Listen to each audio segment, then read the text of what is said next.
Ciągnęło mi rękaw, a za rękawem moją dłoń całą właśnie w silnik samochodu, że napisane jest. W roku 2000 zostałam zdiagnozowana ze stwardnieniem rozsianym. Chyba 30 funtów. Zdjęcie gruby białego baraka wielkości, to mówi jak ogryzek jabłka. I padłam praktycznie na środku ulicy, samochody zaczęły jechać. Najgorzej, że ręka wyglądała z tej strony, bo to wszystko było zmiażdżone.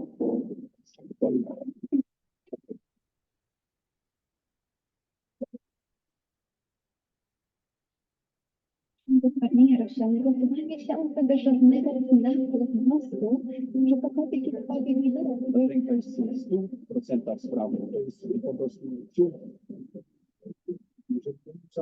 Nawet tą graniczną sytuację.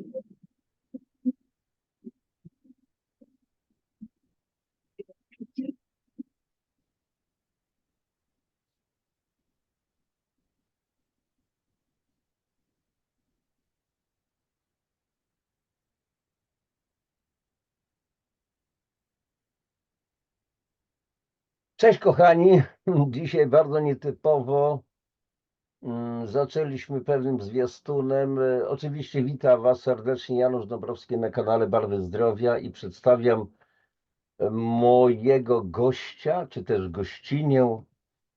Lidia już doskonale wie, że ja jestem przechera, przekora i tak dalej, więc ta gościni przemiła, przesympatyczna from Chicago, from United States of America. Jakby to z kluchami w buzi, gdybym mówił.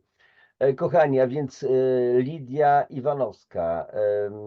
Widzieliście pewien fragment, taki wstęp do tego, dlatego że Lidia była, uczestniczyła w nagrywaniu pewnego filmu Siła Wiary, ale o tym sobie porozmawiamy. Możliwe, że ten wstęp nie był najbardziej czytelny czy słyszalny, ale w opisie audycji mojej będzie oczywiście link do jej strony. Na jej stronie jest ten zwiastun tego filmu.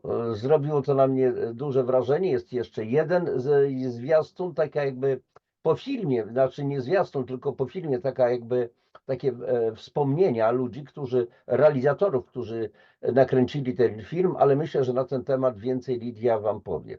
Słuchajcie, jeszcze zanim jestem przy głosie, to przedstawię dokładnie Lidię. Kim jest Lidia? Jest założycielką Instytutu Rozwoju Świadomości dla rozkwitu indywidualnego zdrowia i najlepszego samopoczucia. Pomaga zainteresowanym wrócić do zdrowia, zrozumieć, dlaczego chorujemy niejednokrotnie, czy wszystkie choroby mają swoje podłoże tak zwane biologiczne, bo doszło do infekcji. Ale pytanie, dlaczego doszło do infekcji? Bo może spadła moc układu odpornościowego, inni w tych samych warunkach żyją, się nie infekują na przykład. Dalej, jest absolwentką kalifornijskiej uczelni medycznej, medycyny naturalnej i aktywnej, alternatywnej, przepraszam, ze neuroendokrynologii. To już jest coś poważnego, naprawdę. Bardzo prostego. Nie, to są tylko wyrazy. I teraz tak, ale to trzeba tutaj powiedzieć, bo to nie chodzi o tytuły, żeby wiecie, na slajdzie tytuły 3, ja już widziałem pewnego pana profesora Polaka z Kanady, który najpierw zanim zaczął pleść, przepraszam, to tytuły. Tak, to najpierw były tytuły, żeby zrobić wrażenie. Nie chodzi o to, tylko żeby stanąć w pewnej prawdzie. Ale co mnie uderzyło jeszcze, że Lidia, ukończyłaś Kalifornijski Instytut Matematyki Serca, czyli chodzi o HeartMath? Tak, dokładnie tak. Szapowa. Coś na ten temat wiem. HeartMath w Kalifornii. Tak, tak. I no jesteś certyfikowaną specjalistką od The Science of Healing i tak dalej, i tak dalej. Tego typu rzeczy są. Ale Lidia, zanim zaczęła się zajmować zdrowiem, czy też zaczęła się zajmować zdrowiem, byłaś, o ile wiem, fizjoterapeutką, ale zachorowałaś, przynajmniej stwierdzono u ciebie SM, sklerozis multiplex, czyli stwardnienie rozsiane. Coś na temat tej choroby wiem, bo robiłem kiedyś, wiele lat temu, zabiegi dla SM-owców, wiem na czym to polega. Wyobraźcie sobie, kochani, że macie przewód, to jest przewód elektryczny. Przewód elektryczny ma osłonkę, tak zwaną mielinę, izolację na nerwach. I tak samo jak w przewodzie elektrycznym jest izolacja po to, żeby ten prąd gdzieś tam nie uciekał. Na przykład jest mokra ściana, świeżo wybudowany budynek, ktoś po prostu niechcący być może uszkodził tą osłonkę, czyli izolację i ściana kopie, bo jest mokra, bo po prostu Dokładnie. no, wiadomo o co chodzi. I w przypadku SM-u ta mielina zostaje uszkodzona, nerw jest, przepraszam, nagi i impulsy po prostu uciekają. I wówczas młodzi ludzie, 30 parę lat dziewczyny niejednokrotnie, widać rano idzie 7, 8 dziewczyna, chwieje się i ludzie jak reagują, no wiecie co, samego rana to musiała być dobra biba w ciągu nocy, że ona idzie już po prostu, no wiadomo, pijana, tak, nie chcę użyć większych słów i zatrzymuje się przed wystawami, bo się musi gdzieś zatrzymać, odpocząć i znowu idzie. Choroba wystaw sklepowych. Straszna rzecz. Okazuje się, że to wcale nie jest alkohol, to jest SM, stwardnienie rozsiane. Bardzo trudna choroba. Litko, to z mojej strony tyle. Powiedz mi, jak to się w ogóle stało, bo będziemy się oczywiście rozmawiać na różne tematy, jak to stało się, że ty zajęłaś się w ogóle sprawami zdrowia, bo o ile dobrze zrozumiałem, ty najpierw byłaś fizjoterapeutką i dopiero później spotkało cię to, co spotkało. Dzisiaj jesteś, o ile wiem, zdrowa, wyszłaś z tego. I w jaki sposób do tego doszło w ogóle? Jedziemy. Może jedziemy.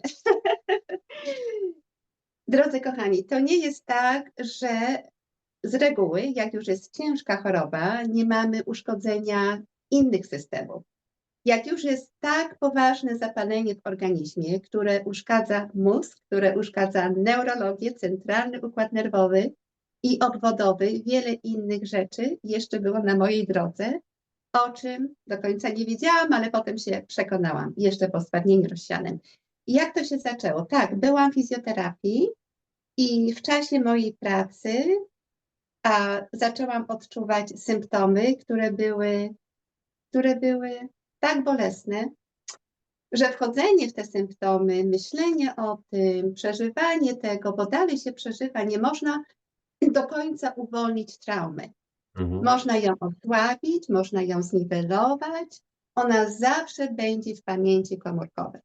Bo czasami się zdarza, że ludzie mówią, że uwalniamy traumę. Tak, niwelujemy poziom emocjonalny traumy. Ja to zrobiłam, także teraz już nie zobaczycie u mnie łez, płaczu, bólu z tego, co się stało, dlatego że to wszystko, co się stało, było dla mnie otwarciem na dobrą sprawę, na przyszłość i na życie. Gdyby się to nie stało, a byłyby inne ceregiele, ja to nazywam, bo też były, ale może nie tak poważne, że zmusiłyby mnie do stworzenia dla siebie warunków otworzenia mojego okna życia na pełnię zdrowia. Bo z reguły różnie to bywa, każdy ma inną psychologię myślenia i działania, ale jeżeli coś się dzieje, niektórzy boją się tego, co się dzieje, uciekają w system, powiedzmy, konwencjonalny. Ja też uciekłam, tak. To znaczy nie uciekłam, no po prostu byłam w nim, prawda? I przez ten system konwencjonalny dostałam rentę inwalidzką, ale potem, co ten system konwencjonalny chciał zrobić, to było dokładnie to, co obserwowałam u swoich pacjentów fizjoterapii. To byli moi kochani pacjenci, których woziłam do pokoju terapeutycznego na wózkach, którzy też mieli niektórzy z nich stwardnienie rozsiane. I widziałam, co się z nimi dzieje po następnych dawkach tego, co proponowali. Tak? Więc kiedy miałam orzeczenie tego stwardnienia rozsianego, a nawet gdybym go nie miała, to już nie mogłam pracować, bo moje nogi wysiadały, moje ręce wysiadały, ja byłam po prostu niesprawną osobą. Więc jak dostałam diagnozę, dostałam rentę inwalidzką w 2 tygodnie po diagnozie, także to nie było coś, że może coś mi się tam zdarzy za roczek, za 2. Orzeczenie lekarza prowadzącego, pani neurolog, jednego jednej z najbardziej prestiżowych neurologów tutaj na środkowe Stany Zjednoczone powiedziała, może rok życia, także to nie było dużo, rok życia w moim wieku, kiedy życie tak na dobrą sprawę chciałam, prawda, rozpocząć. Tak, przepraszam, ile miałaś wówczas lat, jak zdiagnozowano to? To było, miałam, okej. Nie chcę teraz tak strzelać, żeby powiedzieć nawet rok. Nie rok. Chwileczkę. Mój syn ma 25 lat temu. Czyli od tego momentu do tyłu 25 lat temu. I kochani, kiedy byłam w pokoju lekarskim i dostałam propozycję zażycia po prostu tych związków chemicznych, które proponowali też moim pacjentom, wiedziałam, że nie pójdę tą drogą. Wiedziałam od razu, bo słyszę, rozumiem, co się dzieje. Na jakiś moment, 2-3 tygodnie, różnie, na miesiąc czasu każdego wszystko jest inaczej, tak jak Janusz zaznaczył, ale to już pójdziemy potem może w tamten temat. U każdego wszystko inaczej postępuje. I to nie jest to, że ktoś się obudzi do pełnego zdrowia po tego typu syntetycznych związkach, bo to, czego potrzebuje, to jest regeneracja układu nerwowego. My nie potrzebujemy założenia maski na centralny układ nerwowy, na obwodowy i powiedzenia próbujmy. Ja nie jestem za próbami. Albo my wiemy, co my robimy, Tak. albo odchodzimy po prostu od prób. Bo próby z reguły, ja nie mówię, że u każdego, w systemie medycyny konwencjonalnej związane są z systemem. Czyli system działa jak działa, a my wchodzimy do tego systemu i możemy się spodziewać różnych rzeczy. Obserwując ten system już tak głębiej od około 25 lat, widzę, że ten system nie jest dla tych ludzi, którzy chcą być w pełni zdrowi. Tak spokojnie mówiąc, w pełni. Ja chciałam być w pełni zdrowa. Więc zarządziłam dla siebie, że wychodzę z tego pokoju od pani doktor i nigdy do niej już nie wracam. Więc wyszłam. Szło mi się bardzo źle, ale wiedziałam, nie wiem jak wiedziałam, ale my mamy inteligencję komórkową. Nasz mózg nie jest od parady. Nasz mózg jest najlepszym komputerem, jak Janusz wie, mówią, że we wszechświecie. Jeżeli zaczniemy go używać racjonalnie, mądrze i od serca, on poprowadzi nas w najlepsze miejsce naszego zdrowia i życia. Ale o tym nie wiedziałam. Wiedziałam, że mogę lepiej niż w tym momencie, gdzie jestem. Wiedziałam, że nie pójdę w te leki, więc było coraz gorzej. To prawda, to nie było tak, że ja wyszłam z pokoju, nie miałam daleko do domu, pamiętam, szłam przez park, potykałam się, doszłam i wiedziałam, że muszę coś zrobić ze swoim życiem, coś innego, bo to, co robiłam, położyło mnie po prostu totalnie na łopatki. Były dni, kiedy nie wstawałam z podłogi. Ja mówię z podłogi, nie mówię z łóżka, bo były dni, ja nie mogłam mieć łóżka, bo ja nie mogłam wejść na łóżko, czyli miałam materac na podłodze, ale były czasami momenty, że leżałam twarzą do sufitu i po prostu leżałam w bólu. Kiedy miałam iść do toalety, to było przekręcenie się na bok. Ileś czasu zajęło, że byłam na kolanach, więc na tych kolanach sobie chodziłam do toalety, potem o ścianach wstawałam. Ale tak jak mówię, to powiem wam tak, adrenalina mi idzie do góry, bo czuję, serce zaczyna mi bić, bo to było moje życie. To było moje życie, ten dramat jest skończony, on jest zakończony, a zakończyłam go bardzo szybko, dlatego że czasu było mało. Miałam kuzyna, najbliższego kuzyna, Adasia, od mojej kochanej cioci Lodzi, który kilka miesięcy przed moim stwardnieniem rozsianym, czyli orzeczeniem stwardnienia, zmarł w ciężkich bojach o życie właśnie przez stwardnienie rozsiane w Polsce. Adam Kędzierski. Mówię otwarcie, nigdy nie powiedziałam jego Tak, nazwiska. oczywiście, tak trzeba Aż czasami. mi serce teraz, przepraszam, teraz to już... To się wycisz, a ja dodam, kochani, oglądacie Lidię w tej chwili. uśmiechniętą, śliczną istotę w ogóle, piękną istotę, gdzie opowiada ze śmiechem, to tam się nic nie stało, podjęłam decyzję, to teraz tylko trzeba wejść w tą przeszłość i ewentualnie nie wiem, czy ktoś z Was był w takiej sytuacji, że czuje totalną bezsiłę. Tak jak są czasami takie sny, że śni nam się coś, że jesteśmy bezsilni, jakieś niebezpieczeństwo, my nie możemy ani ręką, ani nogą ruszyć, nie mamy kontroli nad własnym ciałem. W SM-ie to jest tak, że z czasem niestety siadają mięśnie zwieraczy, a więc kwestia, powiedzmy, z wszystkich czynności fizjologicznych, nazywając to tak naukowo, a realnie tylko można sobie wyobrazić, co to jest, tak? W jaki sposób nie zdążę, nie poradzę sobie i tak dalej. I resztę wszystko dośpiewacie. I Lidia dzisiaj z takim spokojem, z uśmiechem to opowiada, a przecież to jest czas. To nie jest tak, ach, 2 dni Lidia leżała na łóżku, gdzieś tam na podłodze. A jak się podnieść z tej podłogi? W którą stronę się okręcić, kiedy ciało jest często bezwładne? Ja to nie wiem, usiłuję czuć to. Kto tego Kochani, nie będzie wiedział. Przepraszam, taki to jest ból, to jest czasami ból tak mocny, że jak słyszymy o morfinie, tak? Mhm. Nigdy nie wzięłam, ale ból nie jest do wytrzymania. I tak jak mówię, każdego choroba prezentuje się inaczej. Także nigdy w życiu nie będziemy wiedzieć i nie potrzebujemy też wiedzieć, Mhm. jak ktoś przeżywa tą chorobę, bo te przeżycia są mentalne, emocjonalne i fizjologiczne i one są bardzo, bardzo bioindywidualne. Nie prosiłam o rentę inwalidzką, także to nie było błaganie o rentę, to było danie mi renty, ponieważ wiedzieli, że wysiadam, wiedzieli, że wysiądę, wiedzieli, że będzie po mnie, ale nie mieli racji. Czyli nie sprawdziła się ich, prawda, teza.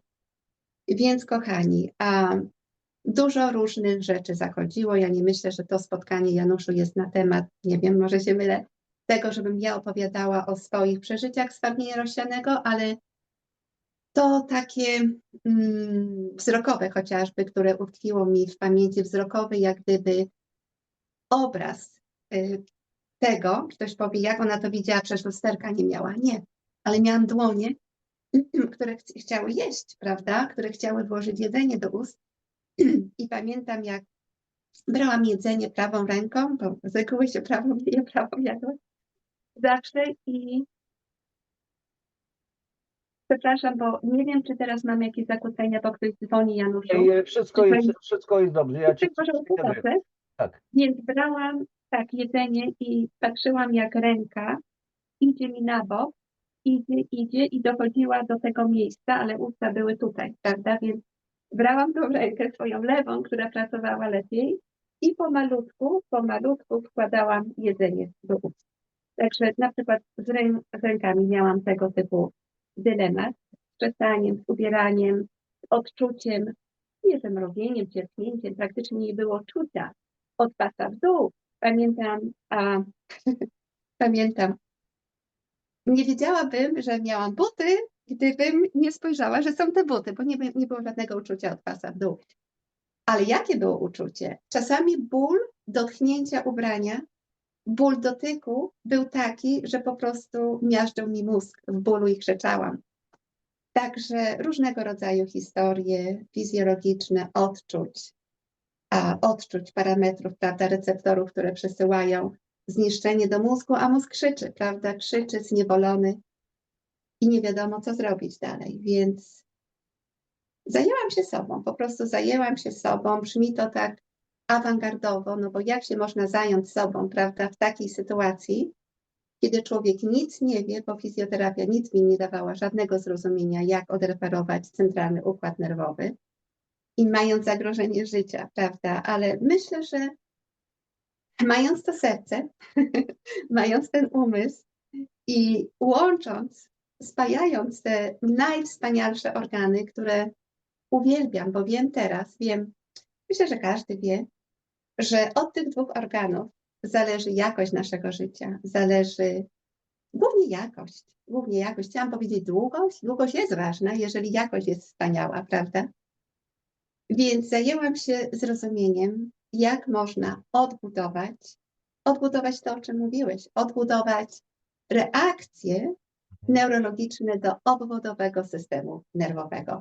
I w skrócie mówiąc, udało się, ponieważ rentę, już nie pamiętam dokładnie w którym dniu grudnia, 25 lat temu dostałam, tylko ostatni dzień pracy, właśnie fizjoterapii, to był grudzień 5 i w lutym, pod koniec lutego byłam czysta, nie miałam jednego śladu na wszelkiego rodzaju egzaminach mózgu, oczu, wszystkiego, reakcji.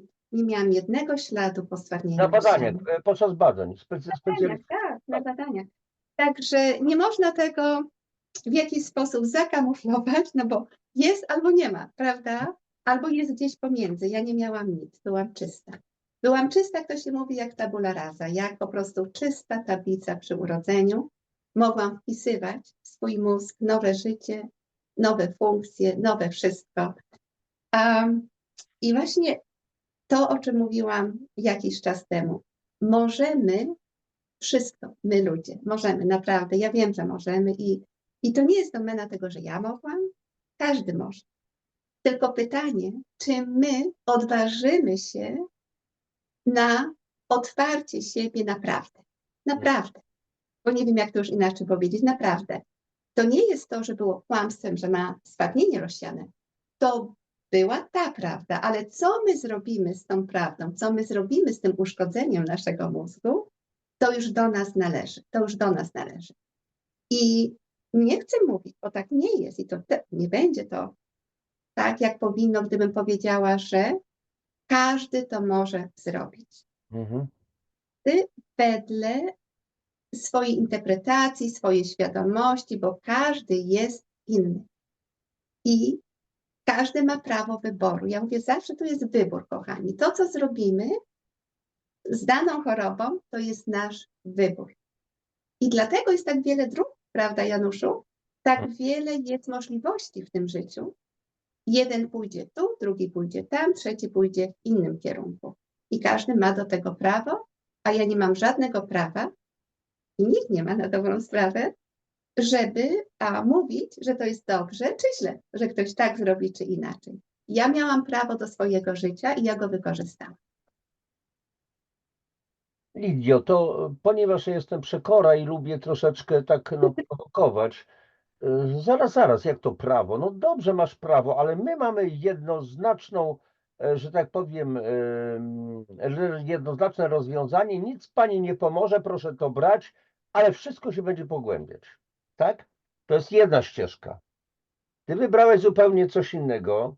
Ja, ponieważ jestem emocjonistą, to ja bym chętnie z przyjemnością pokazał ludziom, tym, którzy narzucają tego typu historie, bo oni są pewni, czyli nazywam ich bogami w cudzysłowie, z małej literki, jasnowidzami, wszystko wiedzącymi.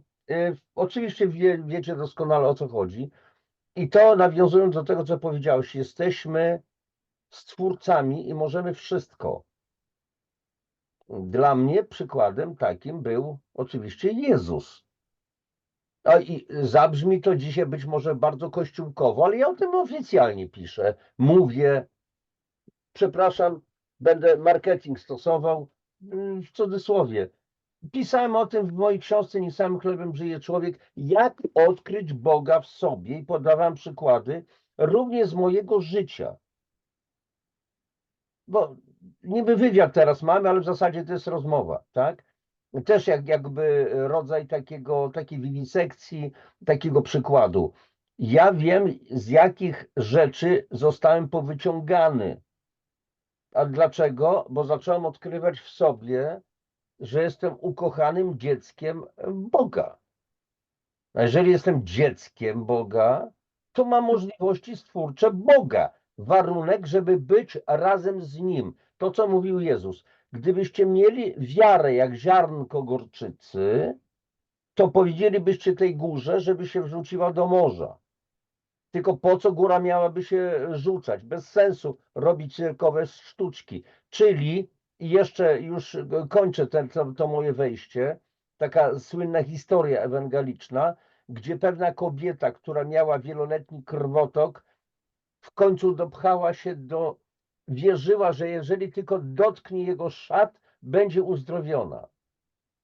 Jest coś takiego. I ona dopchała się, potężny tłum, odrzucali ją i tak dalej. Ona dotknęła jego szaty. On powiedział, uszła mi energia. Kto mnie dotknął? Córko, twoja wiara cię uzdrowiła. I od tego trzeba zacząć, bo ty mówisz, jest mózg, jest serducho, czyli mózg sercowy, jest mózg brzuszny, Dokładnie. przecież, a więc wszystkie emocje najpierw tu czujemy i tu czujemy wszystko, a dopiero sygnały dochodzą tutaj do tego głównego mózgu i możemy ewentualnie powodować, sterować, ustawiać swoje życie. Dobrze, już teraz wiem, bo czuję albo dyskomfort, albo komfort, albo takie uczucie, albo inne, dobrze, i trzeba pewne sprawy czasami zracjonalizować i podjąć decyzję. Mam się zgodzić, super, jest renta. Nasypią mi po prostu dolarów i tak dalej i będą leczyć, kiedy od razu powiedziane po prostu, że nic z tego i tak nie będzie, nic nie będzie, rok czasu i teraz, czy ja mam się na to zgodzić? Jedni się zgodzą, bo w nic nie wierzą, wierzą systemowi. Inni powiedzą, znaczy pokażą gest pana Kozakiewicza z Moskwy, czyli tu się zgina i tak dalej. Nie, nigdy się nie poddam, szukam siebie. Czy są inne rozwiązania? No i ty znalazłaś to rozwiązanie. Jest coś takiego jak siła wiary i siła działania. Tak. I ta siła wiary nawet, tak jak rozmawialiśmy przed wejściem do Was, kochani, rozmawialiśmy troszeczkę na temat filmu, gdzie Agnieszka Topolska zrobiła piękny dokument. Zaprosiła mnie do tego dokumentu filmowego, gdzie właśnie mówiłam o historii tego stwardnienia rozsianego z 2 wspaniałymi mężczyznami. Żadne aktorstwo. To, co było najpiękniejsze w tym filmie, to było nakręcane i rzucone na kadr. Także bez żadnego szlifowania, niczego i niesamowicie naprawdę. Real, po prostu real. Nie widziałam, nie słyszałam o czymś takim, a nie byłam za dużo w żadnych takich prezentacjach filmowych. To było coś pięknego, kiedy właśnie Agnieszka usiadła, reżyserka tego filmu Siły Wiary, naprzeciwko mnie, przy stole moim w kuchni, tutaj na dole, na parterze i mówi: Lidziu, opowiadaj. I to było tylko to, więc ta Lidia opowiadała o tym stwardnieniu rozsianym, popłakała się. Agnieszka mówiła: wszystko w porządku, oczywiście, ja się nie maluję, a tutaj się akurat trochę pomalowałam, te łzy czarne. A kochani, prawda jest taka, że jesteśmy na tej ziemi, bo dostaliśmy prezent, prawda? Prezent życia. W prezencie życia możemy i z tym prezentem życia możemy zrobić wszystko. I tak właśnie żyjemy. Każdy robi to, co chce zrobić ze swoim prezentem życia. Ja chcę się czuć, ja chcę żyć, jak chcę się cieszyć tym życiem. Ktoś powie, z czego się cieszyć i ma prawo, prawda, się nie cieszyć. Także to prawo dostaliśmy. To prawo dostaliśmy od Stwórcy, tą silną wolę, czy mniejszą wolę, ale wolę, prawda, wolę wyboru, o czym mówimy. I to jest właśnie piękne. Właśnie to jest piękne, że nie oceniając, możemy spostrzegać, jak świat żyje, prawda? I każdy sobie żyje wedle swoich praw, a powiedzenia sobie: ja tak chcę. I zauważ, Januszu, bo też mówiliśmy na ten temat, nikt nie chce, żeby ktoś drugi wszedł w to prawo jego życia, prawda? To jest jego prawo, to są jego zasady, tak? I dopóki ktoś nie powie: chcę poznać inaczej ten świat, chcę dowiedzieć się, jak tak naprawdę, jeżeli komuś zależy na zdrowiu, a to zdrowie to jest nasze życie, czyli jakie nasze życie, takie nasze zdrowie, to są dla mnie synonimy. Synonimy, bo jeżeli się czujemy cudownie, to i życie zaczyna być głębsze, bogatsze, wspanialsze i jesteśmy przydatni dla kogoś, prawda? Bo jeżeli tylko bronimy się przed utratą tego życia, a broń nie jest wystarczająca, i mówię tutaj o tabletkach, tak? To różnie to bywa. Daj Boże, żeby wszyscy wygrali, ale różnie to bywa, my wiemy o tym. Przecież nie można ukrywać, że jest inaczej, bo nie jest inaczej. Też miałam rodzinę, rodzina już nie żyje. Dlaczego nie żyje? No, za szybko działy się rzeczy, gdzie człowiek, a nie każdy, w rodzinie ma ten sam sposób świadomości, prawda? Bo są różne pokłady świadomości, które nabywamy, do których sami docieramy, gdzie chcemy być i jak chcemy tworzyć. Na przykład kto najdroższy, moja mamusia ukochana. Kiedy byłam dzieckiem, umarła cukrzyca, bardzo szybko, rak trzustki, odeszła. Ktoś inny odszedł. Teraz studiuję i jestem dalej studentką i do końca życia będę, bo ktoś powie, no to Tak, co ona robi? Czy ona nie wie? Wiem wystarczająco, ale też kocham słyszeć ludzi, profesorów medycyny holistycznej, którzy musieli wykazać się, kochani, wykazać się badaniami, bo system medycyny konwencjonalnej nie musi się wykazać badaniami. System medycyny holistycznej, naukowej musi, że to, co robią i to, czego uczą, powiedzmy bez tabletek, działa i nie zaszkodzi nikomu. Więc jeżeli nie zaszkodzi tysiącom ludzi, jest niesamowita szansa, że nie tylko nie zaszkodzi, ale pomoże. Więc od takich ludzi, tak, z takimi ludźmi mam wykłady i będę miała do końca życia.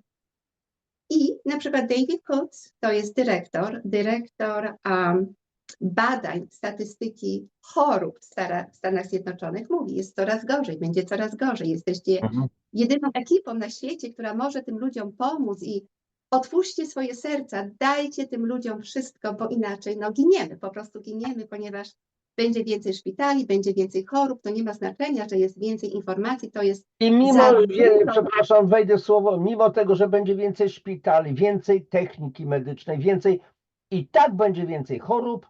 To nie jest ta droga. To nie jest ta droga. To nie jest ta droga. Droga jest przepaścią. Tak. To, że pójdziemy, ja też chodziłam, kochani, to, że jesteśmy w szpitalu i to pomagają. Ja nie mówię, że tutaj bym miała miliony ludzi, którzy mnie zatrzymają, powiedzą, nie masz prawa tak mówić. I ja nie mam prawa tak mówić, ale mam prawo mówić bazując na przykładach mojego życia, mojej rodziny, życia. Tak, to jest pomoc doraźna. To jest prawda. Tak. To jest pomoc w momencie, kiedy już się coś sypie, wali, człowiek przepada. Tylko pytanie, dlaczego musi dojść do tego? Bo nie musi. Dlaczego my pozwalamy, tak, sobie na dojście do tragedii, a potem ratowanie na siłę? Nie każdy będzie uratowany na siłę, prawda? Bo organizm za daleko dojdzie w systemie wszystkich 50 ponad mniej trylionów komórek do destrukcji wszystkie systemy, częstotliwość już nie będzie w stanie, głównie mitochondria, zdołać silnik komórkowy, przyjść z powrotem do reparacji, do regeneracji i pomalutku odchodzimy. Odchodzimy za wcześnie, odchodzimy w za dużych bólach, odchodzimy nie żyjąc w pełni. Bardzo dużo ludzi. Więc my wiemy, Januszu, że jest inny sposób. My wiemy, że jest miłość, że jest radość i ktoś powie, o czym ona mówi. Tak. Jeżeli zacznę pracować nad swoim kochanym życiem od rana, w uczuciu radości, w uczuciu pracy na przywspółczulnym systemie nerwowym, nawet ta koncepcja, nawet ten moment już zabezpiecza ciebie przed, powiedzmy, niszczeniem komórkowym. Na poziomie, tak? Tak, ja wiem, o czym mówisz. Tak. Też o wszystkim, co ja mówię. Stworzyłam koncepcję psychologii radości. Stworzyłam koncepcję praktyczną, gdzie ludzie dzięki ochocie na zdrowie, poznają rytuały zdrowienia w ciągu dnia. Zaraz, Elitko, coś mi tutaj, wiesz, nie bardzo pasuje. Jakieś szamańskie nawyki, coś chcesz robić, ale system jest. I wiesz, co nawiąże, zaraz, oczywiście to jest tylko moja, jak zwykle, pewna prowokacja. Masz prawo do tego. Jesteście. Tak. Natomiast jeszcze nawiążę do tego, co powiedziałaś, że system jest. Wielu ludzi systemu pracuje uczciwie, stara się. Oni nawet wierzą w to. Są To prawda. oddani nam. I słuchajcie, To prawda. nie wytrzymałam, bo jak Litka mówiłaś, Lidio, mówiłaś o tym, to słuchaj, pokazałem ci za rozpoczęciem nagrania jedną z moich książek. Mhm. Tak? I od razu, to nie ma przypadków. Muszę zacytować, rób sobie co chcesz, to ja rządzę tutaj. Coś będzie. Zacytujmy to tu doktora Denisa Berkita, odkrywca tak zwanego chłoniaka Berkita. Cytat. Wyobraźcie sobie kurek otwarty, z którego wciąż wycieka woda do basenu czy wanny. Woda się przelewa i ścieka na ziemię. Energiczni pracownicy, pełni poświęcenia, aktywni, kompetentni, wycierają i zbierają wodę za pomocą chusteczki szyfonowej. Żadnemu nie przyjdzie na myśl, aby zakręcić kurek. Ten upływ wody to są choroby, którymi zapełnia się szpitale. Ludzie, którzy wodę usuwają, to lekarze chirurdzy, którzy operują wyrostki, naczynia krwionośne, hemoroidy i tak dalej. Nic nie robią, by zamknąć kurek. Dlaczego? Bo za zamknięcie kurka płaci się 4 razy mniej niż za wytarcie podłogi. A przemysł zainwestował tyle w produkcję ścierek i szczotek, czyli leki, instrumenty chirurgiczne, stoły operacyjne, szpitale i tak dalej, że gdyby zamknąć kurek, zbyt dużo ludzi nie znalazłoby dla siebie pracy. My o tym wiemy, tylko ja zastanawiam się, dlaczego jeszcze na to pozwalamy, prawda? Bo jeżeli każdy by usiadł tak na spokojnie w fotelu, tak jak ja dzisiaj, i zastanowił się nad wszystkim, co jest ważne dla niego, nad swoim bólem w stawach, nie daj Boże, tak? Nad wysokim ciśnieniem, nad cukrzycą, nad każdą chorobą autoimmunologiczną, ich jest około 80. Tak. Wszystkie są wyleczalne. Wszystkie są wyleczalne, ponieważ wysoki poziom zapalenia, czyli oksydacji, czyli wewnętrznego uszkodzenia elektromagnetyki działania komórki, mitokondrii, prowadzi do tej choroby. Ale my możemy totalnie to coś, czyli to zapalenie wycofać. Jeżeli słyszymy, Januszu, że nie możemy, ktoś nam mówi, że nie możemy, albo a to jest nieosiągalne, albo nie ma wyjścia, moja psychika, bo ja to słyszałam za każdym razem, no słyszałam, że umieram, tak? Moja psychika mi mówi, jak nie ma wyjścia, to ja uciekam stąd. Bo tam tak jakbym była w więzieniu, nie ma wyjścia, nie ma okna, nie ma już życia dla mnie, więc ja stąd wychodzę i ja nie wchodzę do tego więzienia. Ja nie wchodzę. Tak. Ja zrobiłam Zmieńmy pudełko. Zmienimy pudełko, w którym jesteśmy. Zmieńmy po prostu środowisko, w którym byliśmy przez jakiś czas i zobaczmy, że możliwości istnieją, bo w świecie, w którym żyjemy, tak jak każdy wie, każda możliwość istnieje. W fizyce kwantowej. Każda. Nawet ta, której jeszcze nie sprecyzujemy, mentalnie istnieje. Czyli jeżeli ja postanowię, właśnie wracamy do tej siły wiary, do siły działania. Jeżeli ja postanowię, że ja wycofam tą chorobę, jest taki mądry, piękny, wspaniały, piękny też na pewno, urodziwy lekarz, Bernie Siegel, amerykański, który powiedział, że miłość leczy. Odważył się powiedzieć, miłość leczy. Ja też dodam, radość leczy. Miłość leczy, radość leczy. I jak połączymy radość, miłość, co będziemy mieli? Wspaniałe życie. Ale trzeba do tej radości, do tej miłości dodać jeszcze zasady działania innego. Bo jeżeli będzie ten sam schemat tego samego życia i dnia od rana do wieczora, My nie zmienimy w swoim środowisku wewnętrznym nic na obniżenie stanu zapalnego. Czyli to jest nam potrzebne, żebyśmy mieli zasady działania. Właśnie te zasady ja określam tak bajecznie, zabawnie i prosto i logicznie rytuały zdrowienia. Tak, Więc rytuały zdrowienia zapraszam tych, którzy chcą zdrowieć. I w banalnie łatwy sposób, bo to jest banalnie łatwy sposób, uczę, ja mówię banalnie łatwy. Jak się pozna, pani Urszula z Warszawy poznała 86 lat. Jedna z moich ostatnich młodych duchowo, starszych kalendarzowo, kochanych klientek poznała i mówi, pani Lidio, no przecież to jest tak, to jest, czyli kilka tabletek i kilka chorób, które nabyła przez całe życie, odeszły w siną dawę. Ona ma, kochani, nie zapomnijmy, 86 lat.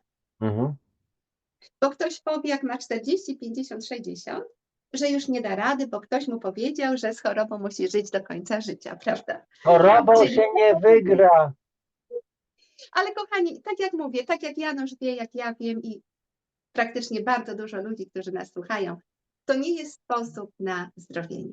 Tak. Ten sposób był nam wmontowany w naszą psychikę, bo psychika ma to do siebie, że koduje wszystko, tak? Kosztuje każdy ból, każdą wizję wszystkiego, każdy dotyk, tak. Wszystkie nasze sensory, czyli słuch, wzrok są kodowane i będą. Jednakże my możemy w momencie, kiedy jesteśmy już w wieku, gdzie możemy myśleć za siebie. Wszystko, co każdy mówi, jest prawdą, bo ten powiedział, że ja miałam za dużo rzeczy, także nie chcę na swój temat mówić. O kilku rzeczach nigdy nie wspomniałam na swojej stronie internetowej. Dlaczego? Dlatego, że były praktycznie tak nie z tej ziemi, że pomyślałam, już jest wystarczające. I teraz jak dodam z tych, co teraz pamiętam, Januszu, 2 następne, to będzie tak, jak gdyby to mogłoby być nieprawdziwe, bo było kaliber zniszczenia bólu chorobowego. Powiem wam szczerze, w tych 2 przypadkach w jaki sposób przerastał stwardnienie rozsiane. Nie, że w jaki sposób przerósł stwardnienie rozsiane, ból mojego stwardnienia rozsianego.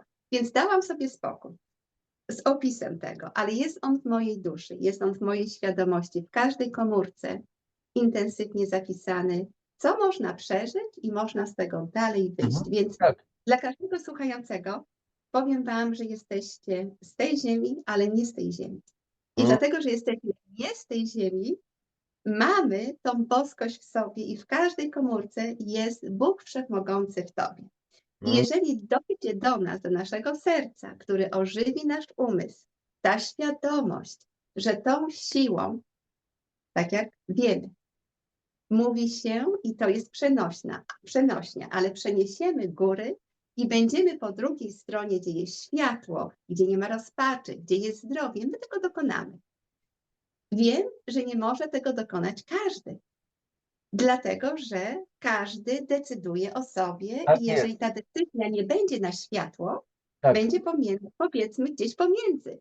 Albo będzie tam, gdzie człowiek jest zastraszony za bardzo, żeby nawet wstać z fotela i powiedzieć, ruszam do przodu, bo go tak zastraszyli. Tak, bo jak psychikę zastraszysz, psychika nie ruszy. Psychika ma to do siebie. Czyli jak ją nie poruszysz miłością swojego serca i otwartością na wszystko, co jest możliwe dla ciebie, bo jest, ale jeżeli tego się nie zrobi w sobie, psychika siada. Jak psychika siada, siada organizm. Myśl, emocja jest manifestacją fizjologiczną. Czyli jeżeli myślimy w pewien kontur myślenia i on tam jest i to jest tylko to, jesteśmy tam. Jeżeli zaczniemy uciekać, ja mówię z tego wachlarza tych samych myśli w inne myśli, zacznie się coś dziać innego fizjologicznie. Ale tak jak mówię, tutaj mówię może słowami, które chciałabym, żeby były bogate w interpretacji tego, co mówię, ale to trzeba bardzo często przeżyć, to, co ja mówię, żeby dogłębnie zrozumieć, o czym ja mówię. Chodzi o to, więc teraz uproszczę, dla siebie i dla każdego, kto mnie słucha. Jeżeli ja postanowię, że ja zmieniam swoje życie, swoje zdrowie, postanawiam, ja się decyduję, ja mówię, ja to robię w czasie teraźniejszym. Ja to zrobię. Tak. Także dla każdego jest to zdrowie. To nie jest tak, bo na przykład matki przychodzą z dziećmi, a w różnym wieku do mnie, z nastolatkami, jest depresja, jest anxiety, czyli nerwica rękowa, jest to czy owo. To jest zapalenie. To jest zapalenie w tym dziecku, które dostło furę wszystkiego. Przecież to dziecko nie wie o niczym. To jest kochany najdroższy anioł, który jest na ziemi, który dostaje to, co dostaje w formie jedzenia, w formie toksynacji, która go otacza na zewnątrz, w powietrzu, w jedzeniu. My wiemy o tym i trzeba z tego zrobić czystkę. I jak się zrobi czystkę, ta dziewczynka, o której mówię, 16-latka, powiem, Izabelka, miała być spisana na choroby hormonalne i do końca życia mogła nie urodzić. Kochani, tego się nie robi z ludźmi. Tym ludziom się otwiera życie, a nie zamyka to życie, prawda? I dla każdego to nie musi być 16-latka. Człowiek, który ma powiedziane w wieku 40-50 lat, że on z daną chorobą i nawarstwieniem, bo praktycznie tak jak kalendarzem chorób ma żyć do końca życia. Tu ma ból stawów, tu ma osteoporozę, tu nerki wysiadają, tu ma wysokie ciśnienie, ma cholesterol, ma do tego jeszcze triglicerydy, ma ból głowy, w uszach, no szumi ją z tym tylko. Dziękuję bardzo. Ja dziękuję za taką medycynę, która mi mówi, że do końca życia ja mam cierpieć. Także obserwuję od tych prawie 25 lat, jak ludzie wychodzą sobie z chorób. I jest to uczucie, które doprawdy, kochani, nie umiem wam opisać. To jest uczucie za każdym razem tak, jakbym się rodziła jeszcze raz na tym świecie i mówię, wow, dziękuję. Mówi, nie, pani Lidia, to ja pani, nie. Kochani, jeżeli wy nie zrobicie dla siebie, ja jestem zbędna, ja nie jestem wam potrzebna. Tak. Jeżeli się decydujecie, to wtedy pozwalacie mi na pomoc dla siebie i ta pomoc jest superowo bioindywidualna. Jest tak, że ktoś może nienawidzieć brokuł. On się na brokułach rozchoruje, bo on nienawidzi tego zapachu, smaku, nie wiem, coś mu tam nie pasuje. To nie będzie dla niego. To nie będzie dla niego. I dlatego mówię, wszystko jest bioindywidualne i dlatego, tak, oczywiście pewien przekaz może być dla ogółu i wtedy przekaz jest taki, że ludzie znają zasady gry zdrowia. Ale znowuż te zasady gry zdrowia ogólne powinny być dopracowane do danego indywidualnego systemu, jak zdrowie, prawda?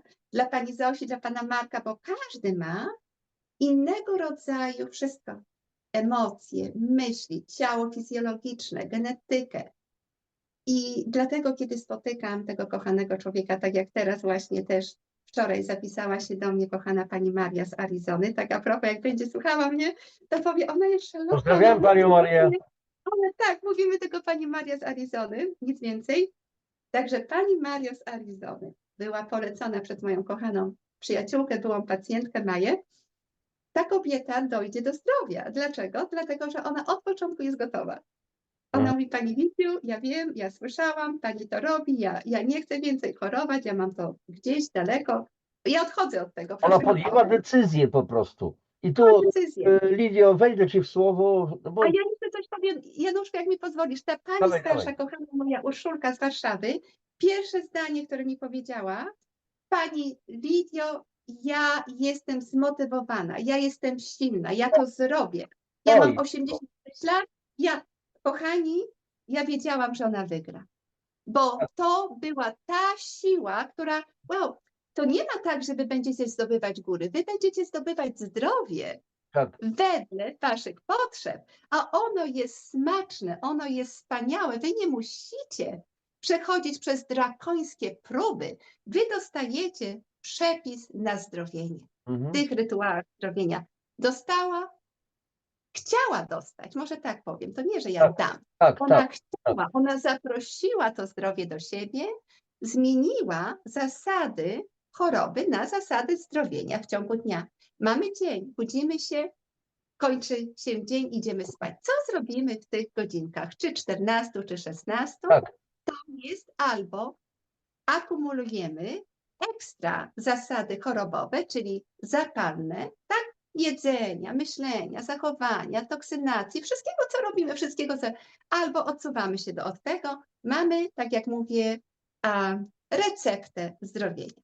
Mhm. I to jest tylko wymiana, to jest tylko wymiana. To nie jest tak, że potrzebujemy ekstra czasu. Nie, absolutnie żadnego ekstra czasu nie potrzebujemy. Jeżeli jemy jedzenie, które jest toksyczne, które ma wysoki potencjał obciążania naszego organizmu, ale nie ma mikro, makroelementów, nie ma polifenoli, nie ma tego wszystkiego, na tym komórka chce dalej dojść do zdrowia, a głównie mitochondria, czyli fabryka energetyczna, no nie ma, ona mówi nie ma, więc ona musi być usunięta z naszego życia.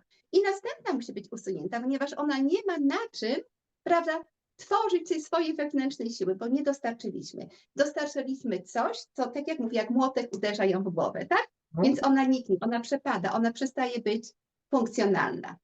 I jeżeli stworzymy takie warunki w danym organie, w danym systemie, mamy ten organ mniej funkcjonalny i to się nazywa choroba. Na początku są symptomy. Symptomy to już jest czerwona flaga. Tak. Hello, odbierajmy się, tak? Ale my czekamy i z reguły właśnie jest ta zasada, że czekamy pół roku. Tak, czekamy pół roku. Pan doktor prowadzący mówi, przyjdź za pół roku. Ale w tym pół roku, jeżeli my nic nie robimy, oczywiście, o czym my mówimy? My przyjdziemy, bo ten czas oczekiwania to jest czas głębszej choroby. Więc my narzekaliśmy, powiedzmy, bo mieliśmy na co narzekać, na to i na tamto. Za pół roku mówimy, ale jeszcze nam w nerkach tutaj coś, bo pójdziemy do nefrologa, tak? Pójdziemy do... I tak, ja mówię, mamy ten organizm pocięty na wiele części, a na dobrą sprawę, kochani, ten organizm działa w hierarchii mądrości i miłości razem.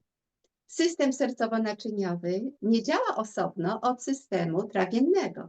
System trawienny i system neurologiczny, nasz mózg, jest połączony tak niesamowicie wspaniale, że to, co mamy tutaj, w jednej sekundzie jako informacje bioenergetyczne przechodzą do mózgu w jednej sekundzie. 9 razy, kochani, z jelit do mózgu. Nie z mózgu do jelit, z jelit do mózgu. Dokładnie tak, brzuszny mózg. Ponad 80% sygnału biegnie z jelit do mózgu tego. Tam jest immunologia, tam jest wszystko. Niecałe 20 z powrotem. Tak, kochani, i tak jak mówię, to nie jest ważne, jakie choroby, to jest ważne, czy my chcemy być zdrowi, tak? Tak. Czy chcemy być zdrowi. Jeżeli chcemy być zdrowi, będziemy zdrowi i to nie jest kwestia, bo ktoś powiedział, ktoś, kto myślał, że dobrze powiedział, ja myślę, nie, wymazujemy to. Więc ktoś powiedział, że na 10 lat chorowania potrzeba jest rok dochodzenia do zdrowia. Ja w daniu tych informacji tym kochanym ludziom bioindywidualnie widzę, że na 30 lat chorowania, 40, potrzebują kilku miesięcy i są zdrowi. Można? Można. Tak. Mówiliśmy, było kwestia tego czasu, dostarczenia organizmowi tego, co potrzeba, wyeliminowania tego, co jest niepotrzebne, co jest szkodliwe, danie czasu na regenerację, na oczyszczenie, na wzmocnienie, na rewitalizację i tak dalej. To się da zrobić, ale najpierw trzeba, słuchajcie, przestawić sobie, taki jest przełącznik tutaj w głowie, trzeba go przełączyć. I to, co ja często podejrzałem, takie zdanie kiedyś, co nam najbardziej przeszkadza w życiu? 25 centymetrów między uszami. To jest apteka. Ja tak, to kocham czy powiedzieć tak samo, to jest apteka. Albo zmienisz swój system, wyjdziesz po prostu na inny system, bo tutaj nawiązując do twoich wypowiedzi, tam jest kilka ciekawych aspektów, bo po pierwsze, Lidia, ja, inni tego typu ludzie, my możemy być nauczycielami, przewodnikami przez pewien czas, wspomagamy, mówimy, dajemy informacje, natomiast co ty z tym zrobisz, to jest twoja sprawa. Czy Lidio zajmuje się leczeniem? Nie. Ty się nie jesteś lekarzem, Odkręcę głową, nie! tak, w sensie medycznym kompletnie nie zajmuje się leczeniem. Leczeniem zajmuje się sam pacjent, sam zainteresowany ewentualnie. Nikt inny za nas tego nie zrobi. Ja nieraz na szkoleniach mówię, słuchajcie, czy ja zjem za was waszą zupę? Mogę wam nawet ugotować. Mogę podać recepturę. Ale tak jak mówi akurat partnerka mojego syna, Piotrek, zapytaj tatę, niech tata ci da przepis na jego te zupy, bo on takie smaczne zupy gotuje. A Piotrek się śmieje, mówi, ale tata nie ma żadnych przepisów. Jak to nie ma?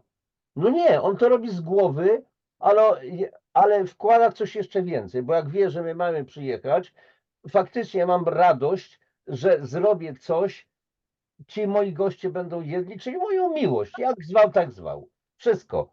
I to jest podstawowa rzecz. I teraz następny aspekt. Ten pierwszy, nikt za nikogo nic nie zrobi. My możemy udzielić informacji. Drugi aspekt. Albo, że chcecie być w systemie, albo wyjdziecie z systemu. A system jest diaboliczny. Ja na swoim kanale mam w tej chwili ponad 650 audycji. Nakręcam często te audycje na podstawie różnego rodzaju artykułów naukowych, różnych i wypowiedzi ludzi, którzy wyszli z systemu, naukowców, lekarzy. I teraz dla przykładu, wspomniałaś o małych dzieciach, że są już depresje, że to jest plaga. A teraz pytanie, dlaczego? I teraz słuchajcie, być może teraz po raz pierwszy usłyszysz o Stanach Zjednoczonych, zaraz ci dam do głosu. Wyobraźcie sobie, że amerykańska Akademia Pediatryczna, AAP chyba, jak dobrze pamiętam, już postuluje wprowadzenie badań nawet dla 6-miesięcznych dzieci, badania dotyczące, czy te dzieciaki nie mają początków depresji. I co się wówczas robi? Mam audycję na ten temat na moim kanale, jedną z ostatnich. I co? I od razu przepisywanie leków. To jest, kochani, diaboliczny system. Januszu, mogę wejść na sekundkę? Tak, Więc tak, każda depresja, każda ułomność, powiedzmy, która jest potem zasklepiana tabletkami, jest zapaleniem w mózgu, tak jak mamy zapalenie oczywiście. w cyrkulacji, we krwi, mamy 450 000 naczyń krwionośnych. Najwięcej tych naczyń krwionośnych, bo aż 40% jest w mózgu. I do czego zmierzam z tym, co mówię? Dlatego, że gdziekolwiek zapalenie, ale głównie w mózgu, ogranicza wszystko, co mózg stanowi, czyli światłość podejmowania decyzji, prawda, już u małych dzieci, ale to jest zapalenie, to jest ten talerz jedzenia, kochani. Więc na przykład jednym z moich edukatorów był pan, który jest profesorem na Harvardzie i w 2 uczelniach kalifornijskich i to jest psychiatra. Psychiatria, która mówi nam, ludzie, weźcie się za tych ludzi z depresją, bo tylko obniżenie stanu zapalnego w całym organizmie doprowadzi ich do uwolnienia z choroby. Więc ten obszar nazywa się Nutritional Psychiatry, czyli nauka wartości odżywczych dla psychiki, dla mózgu. I ja pamiętam, jak jeszcze nie miałam tych wykładów i myślałam, jak to jest, przecież ja nie jestem psychiatrą, ja nie jestem psychologiem, ale pani, powiedzmy Zosia, była 27 lat na lekach psychotropowych i ona już na nich nie jest szczęśliwa i radosna i nie ich nie bierze. Jak to jest? Teraz to, co ja robiłam, ja zaniżałam totalnie stan zapalenia krwioobiegu, czyli w mózgu również. Bez tego stanu zapalenia, ale dawałam oczywiście odżywki w jedzeniu, dawałam odżywki suplementalne. My potrzebujemy pewnego rodzaju, tak, dwa najważniejsze, to nigdy nie zapomnę, jest ich dużo więcej. Jeśli chodzi o minerały, dla mózgu to jest magnez i to jest cynk. Także bez magnezu i cynku ta hierarchia, ja mówię pracy, 100 bilionów komórek mózgu jest pewnego rodzaju niepełna, bo musimy mieć ten elektryczny przekaźnik, elektryczny ładunek wszędzie, tak? I tylko mamy na wapnie, ale wapna musi być bardzo malutko. Także ja to rozumiałam od strony zdrowienia całego organizmu, I właśnie o to chodzi, bo to jest holistyka zdrowienia. Holistyka Czyli- zdrowienia, dokładnie. Tak, i Ale teraz, tutaj jeżeli my ciało, psychika, nasza dusza, co nam w duchu gra po prostu. I tutaj Czyli znowu, jeżeli my tego człowieka poćwiartkujemy i na przykład damy go do neurologa, do psychiatry, do psychologa, do nefrologa, do kardiologa, do pana doktora, który zajmuje się systemem trawiennym, nikt z nikim nie ma powiązania informacyjnego, co się w tym człowieku dzieje, a dzieje się jedna rzecz. Jest zaburzenie, wysoki stan, a tak jak mówię, emocji i myśli, czyli tramy życia, i to prowadzi do podwyższenia zapalenia, czyli oksydacji. Tam różnie się nazywają cytokiny, IL-6, IL-1, nieważne, bo tak chodzi o naukową wersję tego, co my wiemy, bo to jest najmniej ważne dla każdego. To chodzi o to, jak ja mam z tego wyjść, jak mam się z tego uwolnić w sposób naturalny. Czyli ja nikomu nie tłumaczę w sposób uniwersytecki, nikomu nie będę, bo nikt tego nie potrzebuje. Każdy ale jak potrzebuje gdybyś tak tłumaczyła te cytokiny, oligoproantocyjanidyny, metylosulfonylometan i tak dalej, propagandiny, bla, bla, bla, bla. jakie to byłoby mądre. To jest niepotrzebne, tak tłumaczą lekarze. Dokładnie, to jest Lekarze wiedzą wszystko. niepotrzebne. Ale nam jest potrzeba działania, kochani. Nie wiedzy akademickiej, tak? Nie wiedzy akademickiej. To jest wiedza akademicka. Fajnie, no tak jest, no tak działa, prawda, fizjologia naszego organizmu. Ale pytanie, jak to przenieść na tą drugą stronę, Tak. gdzie ja dostanę zasady zdrowienia, a wiedza akademicka na boczek, tak? Niech ona sobie będzie, bo ona nie zniknie, no po prostu nazywa się jak nazywa, tak? Wszystko ma swoje nazewnictwo, ale co mi z tego nazewnictwa, kochani? Co z tego, że ja bym się wyuczyła, tak jak się uczyłam w neurologii i w endokrynologii, w nazewnictwie, jeżeli ja bym nie wiedziała, jak to praktycznie przełożyć Dokładnie o to na chodzi. zdrowienie człowieka. Więc to, co robię, ja praktycznie daję informacje, zrób sobie to, ale ja nie mówię, co ma ktoś zrobić. On mi mówi, czego on nie robi. On mi dokładnie, ten człowiek na ewaluacji, Januszu i kochani, opowiada, gdzie on się pogubił. Bo my wiemy, my czujemy, my rozumiemy siebie. Ja was nie rozumiem, dopóki wy mi nie powiecie o sobie. Czyli tam nie ma czegoś takiego, pani Zosia ma zjeść, Absolutnie nie. Bo jeżeli na przykład ona już coś robi dobrego, to my możemy dodać coś, czego Tak. może jeszcze nie ma na tym talerzu, tak? Dokładnie Ale tak. to nie jest na zasadzie odrzucamy wszystko i my tutaj, słuchacie, Lidii. No, absolutnie nie. Ja was słucham. Ja was poznaję. Ja poznaję waszą psychikę, ja poznaję wasze zasady działania, wasze środowisko wewnętrzne i zewnętrzne. I jeżeli ono jest faktycznie, bo wy mówicie o tym, toksyczne, to potem są następne pytania i wy sami dochodzicie do tego, oczywiście z moim, tak jak mówię, z moją, a to się nazywa support. Ach, straciłam słowo moje kochane po polsku, przepraszam. Nie, dziękuję. Z moim wsparciem właśnie w tej medycynie, która leczy ciebie, czyli ty się będziesz leczyła naturalnie poprzez odkrycie, Tak. czego nie robię dla zdrowia, a robię przeciwko. I jak pójdziesz na badanie do pana doktora za pół roku, idź jako zdrowa kobieta. Idź jako Niech ci zdrowy porobi mężczyzna. badania, wszystko i wtedy będzie reakcja. Zaraz, ale jak Jak to stało? wspaniale te tabletki pracują. A Pani kobieta mówi, jeszcze ale żyje? panie doktorze, ale ja zanim biorę tabletkę, ja mierzę ciśnienie przed tabletką i mam 123/68, więc ja potem mierzę za 2 godziny, jeszcze nie biorę tabletki i mam 118/70, więc ja przesuwam ten czas, po południu mierzę, mam 128, ale nie 200/110 na 4 tabletkach, bo tacy ludzie też przychodzili do mnie. 4 tabletki na ciśnienie, najmniejsze ciśnienie 200/110. Nie chcę wam mówić, jaka była konwersacja w pokoju lekarzy, bo nie chcę, po prostu nie mam tego życzenia, żeby mówić. Tak. I ten człowiek wychodził i co dalej? Co dalej? Czy się ma położyć na jezdni, ma umrzeć w tej chwili? Kiedy to, co się dzieje w jego organizmie, jest praktycznie tragedią? Ten człowiek, o którym mówię, jest zdrowy, tak a propos, bez tabletek. A o jednym wam powiem, bo mam pozwolenie. O Leszku. Leszek Okej, może powiem w skrócie wielkim. Leszek przeżywał ostatnie momenty swojego życia.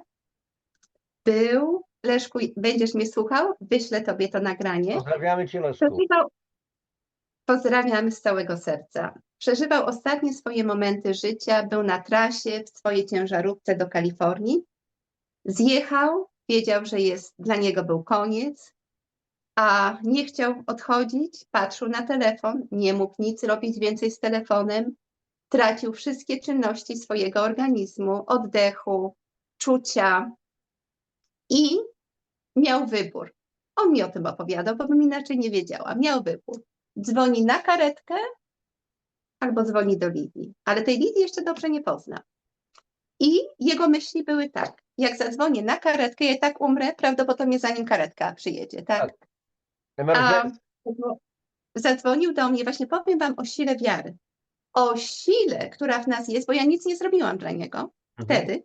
Zrobiłaś.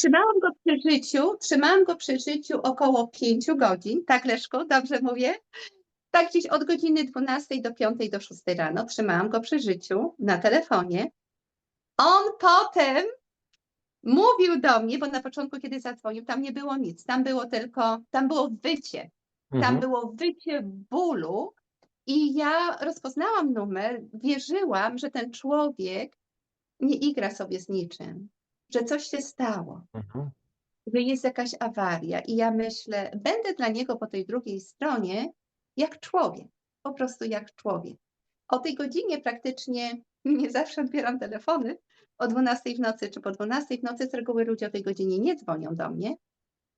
Więc kiedy byliśmy razem na telefonach, pod koniec tego bycia mojego z nim, on mówił, słuchaj, a ja mówię, Leszek, błagam cię, daj mi spać, popatrz, która godzina. A on mówi, no ale przecież to nie możemy. Ja mówię, Leszek, połóż się. Ja nigdy nie będę się spał, ja jadę dalej. Ja mówię, daj mi spać, człowieku. Po prostu on odżył, a ja musiałam iść spać. Ja potrzebowałam teraz regeneracji po tylu godzinach. Tak, ale to poszła potężna energia od ciebie. Czyli, kochani, o co mi tutaj chodzi? Chodzi mi o to, że nasz układ nerwowy, regeneracja układu nerwowego jest wszystkim. I jest w czasie, nie musimy chorować, tylko dojście do tej regeneracji jest regeneracją potem całego układu, całego systemu naszego życia holistycznego. I ten człowiek, ja mu nie dałam broku, ja mu nie dałam jagód, które uwielbiam, a zdrowotnie dla mózgu, bo w każdej kolorystyce, każdego owocu i warzywa jest siła na zmianę genetyczną i nie musimy chorować. Oczywiście. Tak, ale ja mu nie dałam nic oprócz słowa, oprócz nadziei, oprócz siły, emocji, życia. Tylko to mu dałam. I przeżył, a teraz żyje, rozmawiamy, śmiejemy się i jest pięknie. Także co mogę więcej powiedzieć? Do nas osobiście, bo dla nas, ja mówię, zostało stworzone to życie, dla każdego z nas. Tak. I od nas zależy, co my z tym życiem i co z tym zdrowiem swoim zrobimy. Także niech to będzie dla was, kochani, czy pójdziecie w tą drogę, czy w inną drogę, zróbcie wybór na zasadzie, co kochacie w swoim życiu, jaką radość chcecie mieć w swoim życiu od tego momentu do przodu, na tyle lat, na ile tylko możecie, bo ja chcę żyć bardzo długo, żyje mi się bardzo dobrze, bardzo zdrowo, bardzo radośnie. Obudziłam po prostu siebie do życia, obudziłam swoje zdrowie fizyczne do życia i żyje się wtedy spokojnie. To nie znaczy, że cały czas jest euforia. Ja tą euforię stwarzam, kiedy jest potrzeba. Potrafię, bo rozumiem pracę mózgu, rozumiem, co jest w lewej stronie mózgu, w prawej. Emocje są, pamięć emocjonalna jest, analiza jest, ale ja nie muszę tam być. Ja wchodzę tam, gdzie jest radość, ja wchodzę tam, gdzie jest zdrowie. Także ja sobie komponuję to życie i ten dzień względem swoich potrzeb. Ale jeżeli się nie wie o tym i nie rozumie pracy również psychicznej tego mózgu, jak i nie rozumie, nie daj Boże, co ciało fizyczne potrzebuje, żeby wyzdrowieć razem z mózgiem, to wtedy faktycznie może być paranoja, tak. I tą paranoję gdzie widzimy? Tam, gdzie ludzie cierpią. tam, gdzie ludzie cierpią.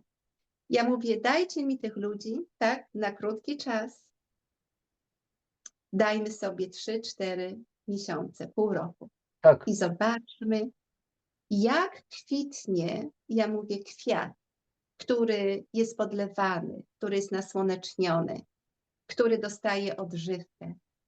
Widzicie, kochani, mamy wiosenkę, tak? Spojrzymy na zewnątrz. Jak to się dzieje, że żadna z tych roślinek nie była po tabletkę? Nie poszła po tabletkę, tak?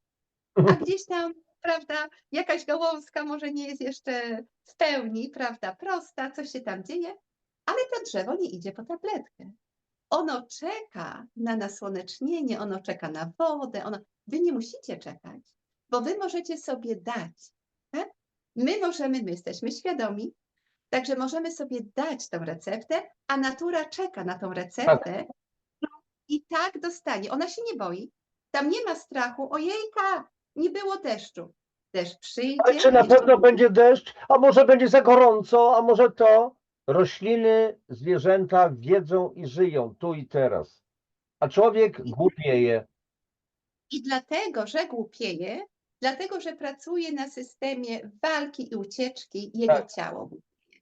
Także jak wejdziemy w przestrzeń, ja mówię, życia, gdzie będzie więcej spokoju, będzie więcej balansu psychologicznego, ten balans będzie się odzwierciedlał w naszych ruchach, w naszym zdrowieniu, w zaniżeniu tego zapalenia, w odbudowaniu każdej komórki. Ona tylko czeka.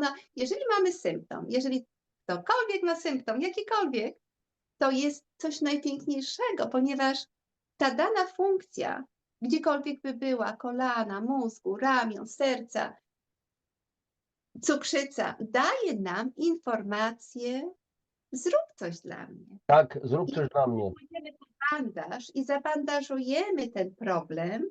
Ty mówiłeś właśnie o pewnej koncepcji takiej metaforycznej, a ja zawsze sobie kojarzę, mam gwóźdź. Z Mhm. gwoździem idę, tak, po pomoc, ale nikt tego gwoździa nie usuwa. Tak a propos, miałam kiedyś gwoździa w palcu, tak mocno dawno temu. Coś pięknego się stało. Ten palec się zrósł lepiej i wygląda lepiej niż mój drugi, gdzie nie było tego gwoździa. Więc ten gwóźdź się usuwa. I infekcja, inaczej się mówi dysbioza, zanika. Ale kiedy się nie usunie tego symptomu, czyli ten symptom, ta infekcja ma możliwość, i z reguły tak się dzieje, że wylewa się wszędzie i Tak, opanowuje oczywiście. inne systemy. Także kochani, koncepcje proste, wprost, banalnie proste. Tylko czy my podejdziemy do tego w swój rozwojowo-świadomościowy na wyższym poziomie zrozumienia sposób od serca i od zrozumienia, że jeżeli wszyscy mają powiedziane, że muszą być na tabletkach, czy ja faktycznie chcę wchodzić w ten Tak. sam obszar i być tam jedną z tych wszystkich, jedną z tych milionów. Jeżeli chcę, wejdę. Jeżeli nie chcę, wyjdę. Bo ten drugi świat daje mi podejście holistyczne, czyli odreperowania, zregenerowania, a usunięcia danej dysfunkcji, którą dalej noszę w sobie. Są na to zasady proste, codzienne, za kilka tygodni, niektórzy za kilka tygodni. Miałam jednego pana, tak, który pozbył się raka w ciągu 1 miesiąca. Czyli to tak jak mówię, to jest dla ludzi, bo świat w nas dalej króluje i ten świat nie jest z tej ziemi. Weźcie to pod uwagę. Ja mówię, jesteśmy stworzeni na tej ziemi, ale nie pochodzimy, jeśli chodzi o energię, nie pochodzimy z tej ziemi. Czyli ta energia, ona nie choruje i tej energii w naszym organizmie jest więcej niż manifestacji ciała fizycznego, tak? Jest, Jak Janusz. kochani, no nie jesteśmy tylko ciałem, bo Tą energią, więc Bóg wkomponował to ubranko, które nazywamy ciałem. kosmiczny skapanderek nazywam często. Tak, ubranko nasze, na które dajemy następne Tak. ubranka, tak? Tak. Ale tak jak mówię, rządzimy tutaj energią miłości, mądrości i i tworzenia dla siebie tej energii na talerzu, bo to jest energia albo zdrowienia, albo choroby. Jedzenie jest energią, Tak, tak? tak, tak. Jedzenie jest informacją dla komórki i nie tylko dla fizjologicznego zdrowia. To jest informacja dla emocji, dla myśli, dla spostrzegania. Jedzenie jest tą informacją, czyli tak jak myślimy, tak jak czujemy, tak jak się czujemy, ja mówię myślimy, czujemy emocjonalnie, ale też czujemy się w naszym organizmie, to jest jedzenie, które wprowadzamy. Czyli jak się nauczymy wprowadzać jedzenie, które jest wysokiej Jedzenie, częstotliwości, żywność, pokarm zamiast produktów do jedzenia. zamiast Bo produktów ja mówię, w tej chwili mamy produkty do jedzenia, które nie są tak, tożsame z posiłkiem, z nie są jedzenie. posiłkiem, z żywnością. Rozumiecie ten niuans. I tutaj, Lidio, będziemy już chyba kończyć, bo jest, no mamy tam godzinę chyba i 20 minut, jak nie było, może będzie krócej, zobaczymy. Januszo, jak jeszcze mogę jedno zdanie, Tak, oczywiście. żeby tak ująć w taki jak gdyby sedno tej sprawy, Tak, o którą To omawialiśmy. podsumowanko. Takie podsumowanko. Może ktoś się zastanawia, więc kobitko, jak ty to robisz? Więc jest kilka bardzo ważnych filarów. Te filary to jest zaprzestanie jedzenia zapalnego. Włożenie jedzenia, które jest odbudową, regeneracją, jest afirmacją życia w nas. Jak również regeneracja układu nerwowego i balans układu hormonalnego. Proste rzeczy, mamy za dużo kortizolu, mamy za mało kortizolu, mamy za mało, nie ma regeneracji, mamy za dużo, mamy awangardę chorobową. Wszystko działa pod dyktando naszej emocjonalności, wszystko działa pod dyktando naszej wiary. Tutaj mówię o hormonach i Tak. układzie nerwowym. Tak. Następna część, i uczę medytacji, ale uczę względem potrzeby danej osoby. Tak. Bo ktoś powie, pani, ja tam na żadne biegi nie będę chodzić, ale znowuż mam Marcina, który uwielbia biegać, tak? I regenerować siebie od strony serotoniny, dopaminy, noradrenaliny. To są, tak jak mówię, zasady działania indywidualne. Następna rzecz, mamy ekosystem, trzeci mózg, tak? Ekosystem biologii bakterii, tak zwanej, ja kocham biozę, czyli wszystko mamy uporządkowane, dajemy jedzonko naszym bakteriom i dajemy bakterie, zanim nawet zaczniemy jeść jedzenie. I wszystko zaczyna przechodzić ze stanu. Nie musimy mieć choroby leśniawskiego krauna, gdzie nam wycinają, tak jak jeden z moich pacjentów miał, wycinanie każdego roku po kawałku. To jest bzdura nad bzdurami. Następna rzecz, prawie ostatnia, wytrzymajcie ze mną jeszcze chwilę. Jedna z ostatnich jest usunięcie toksynacji, która już zalega w naszych komórkach. Czyli obezwładnienie, ja mówię siebie z tego ogromu Tak. loadu, siły, toksyn w jedzeniu, które zjedliśmy, z powietrza, które oddychamy. Także usuwa się i oczyszcza wszystkie filtry, wątrobę, nerki, krew, jelita. Jesteśmy czyści, krew jest wtedy czysta, czysta krew płynie do mózgu, zasilona waszym O to pięknym właśnie chodzi. jedzenia. Kochani, zdrowie jemy. Po prostu to jest mój przekaz do was. Osobiście wybieramy zdrowie. I teraz, kochani, do tego, co powiedziała Lidia na koniec. Tak, absolutnie to jest bardzo współgra z tym, co ja myślę, co robię, bo przecież też prowadzę różnego rodzaju, znaczy terapię, kompleksowe wspomaganie metaboliczne organizmu. I to trzeba rozszerzyć. To, co mu Lidia mówiła, odtoksycznić organizm, dać mu pokarm, pożywienie, informacje. Ale jak zawsze pierwsza sprawa to jest to. I teraz już na koniec powiem tak. Przeczytałem wiele lat temu, czytałem w ogóle, studiowałem taką książkę Życie i nauka mistrzów Dalekiego Wschodu, Bernarda Spaldinga. To jest historia pewnej grupy amerykańskich naukowców, ludzi nieprzeciętnych, którzy byli w Tybecie i poznawali tam mistrzów tybetańskich. Tam był również, pojawiła się postać Jezusa. I jedna charakterystyczna rzecz, gdzie Jezus powiedział, przecież w jednym momencie każdą najciemniejszą, najniższą myśl możecie zamienić na myśl najwyższą, najjaśniejszą. Od tego trzeba zacząć.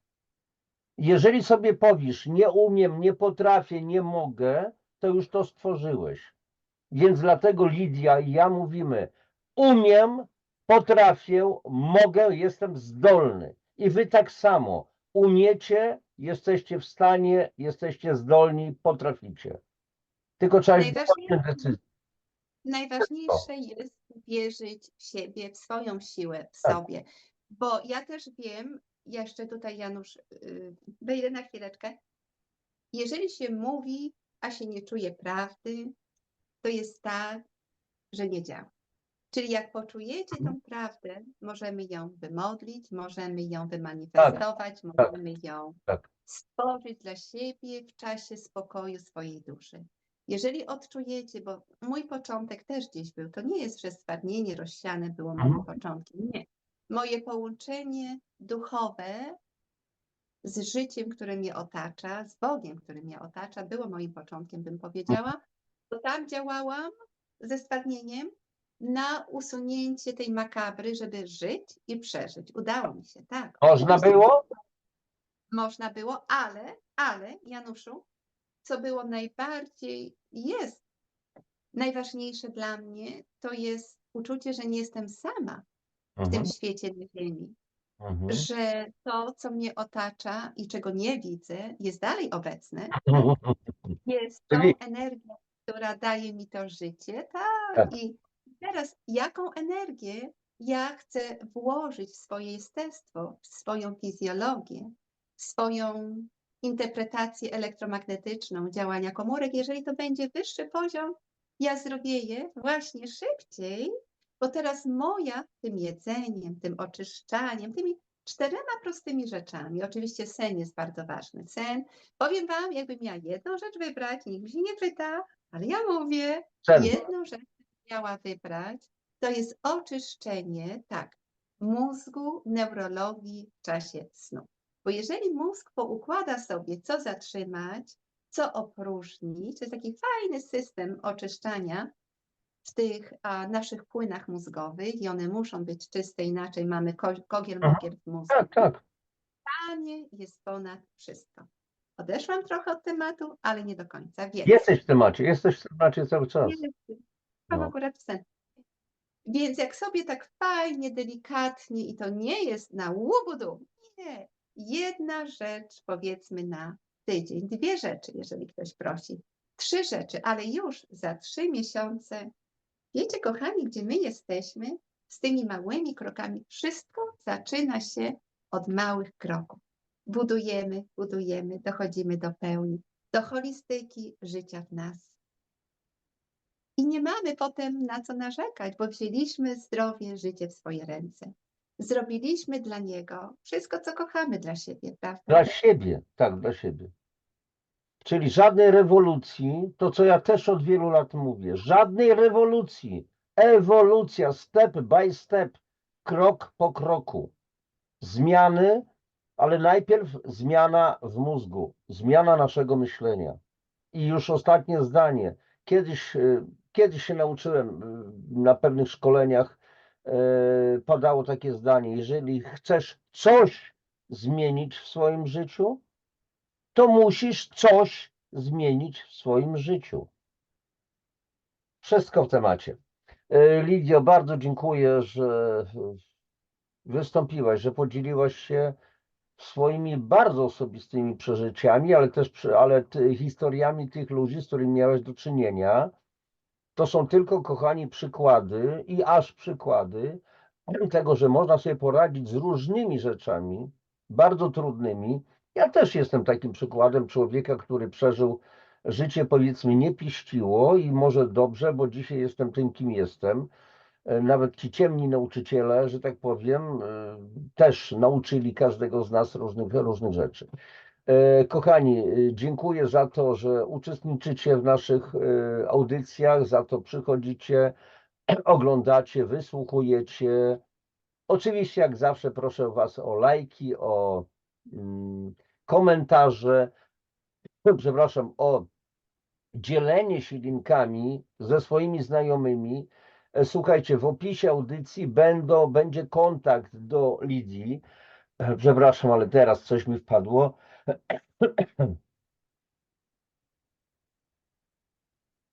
Kontakt do Lidii będzie i SMS-y, jej strona, adres strony internetowej. Przejrzyjcie to. Przejrzyjcie te filmy, które tam są. 2 krótkie filmy.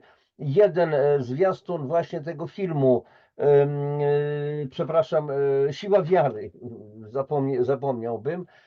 I drugi wypowiedzi później po premierze tego filmu, tam chyba niecałe 3 minuty. Naprawdę warto, bo to daje potężną energię do życia, do powrotu, do zastanowienia się, czy mam dalej tak żyć, czy mam coś sobie zmienić.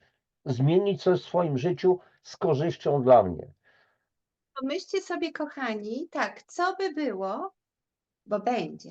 Tak, Kiedy za kilka tygodni ciało zaczyna zdrowieć, zaczyna się czuć lepiej. Unikamy tego bólu, unikamy czegokolwiek, na co mieliśmy tabletki. Czyli co by było, a będzie, kiedy wy zdecydujecie. Bo widzicie, żyć w bólu, żyć w chorobach, nie możemy nikomu pomóc, nie możemy sobie sami pomóc, bo jeszcze nie zdecydowaliśmy na tą pomoc, tak? tak, Czyli niech ta choroba, niech ten ból, przez który człowiek przechodzi, w takich mękach, niech ta choroba i ból będzie światłem zrozumienia dla drugiego człowieka, bo będzie dla nie. ciebie na początku, że to, o czym mówimy, jest namacalne, prawdziwe i dla każdego. Dlaczego mamy się męczyć i cierpieć, skoro możemy przejść na drugą stronę istnienia na tej ziemi, gdzie nie ma bólu, nie ma cierpienia, nie ma chorób? Pytanie, czy chcesz tego doznać? Czy chcesz żyć takim życiem, gdzie nie ma chorób i bólu? I jeżeli tak, to wtedy z rękami na sercu, z dłońmi na sercu, powiedz sobie, czego chcesz, czego sobie życzysz. Tak. Nie ukrywaj tego, nie bój się światła, które czeka, prawda, w tobie Tak. na światło. Te komórki czekają na światło, nie na ciemność, nie na przegnębienie, nie na więcej tabletek i boleści i chorób. Także wyjście z jednego pokoju, wejście do drugiego, gdzie wszystko się rozpoczyna i realizuje względem twojej potrzeby i twojej decyzji. Tak jak rozpoczęliśmy właśnie to spotkanie. To jest twoja decyzja. Także zdecyduj tak, jak kochasz, tak jak ci serce podpowiada. Jak zdecydujesz na zdrowie, wiesz, gdzie nas znaleźć. I kochani, taka też już ostatnie będzie zdanie. Są tacy, którzy, no niedowiarkowie mają prawo. A czy pani Lidio, panie Januszu, czy to jest możliwe? Wiecie, co bym odpowiedział im? Pytaniem. A co, jeśli faktycznie jest to możliwe? I zostańcie z tym. Trzymajcie się. Wszystkiego dobrego wam życzymy. Papatki.